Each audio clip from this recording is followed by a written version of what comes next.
Panel dia ni besar tau. Panel pula jenis model baru, jenis warna hitam pekat macam ni. Yang ni jenis monocrystalline.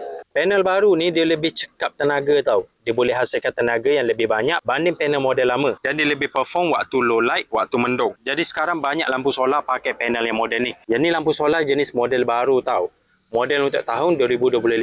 Model ni korang dapat design yang lawa. Dan kalau korang beli watt yang paling besar, korang dapat lampu saiz besar macam ni. Dan dapat panel besar macam ni. Panel dia 60 cm kali 35 cm. Memang besar. Biasa lampu solar ni, panel dia ni separuh saja. Tapi yang ni 2 kali ganda. Lampu ni kalau korang pasang dekat tepi rumah, automatik nyala waktu malam. Cahaya dia ni pula cerah, memang ngam. Pasang banyak-banyak, tak payah nak risau bel tinggi. Sebab siang dia cas guna cahaya matahari. Dia tak pakai elektrik rumah macam lampu biasa. Korang yang jenis kerap tinggal rumah, pakai lampu ni. Memang ngam.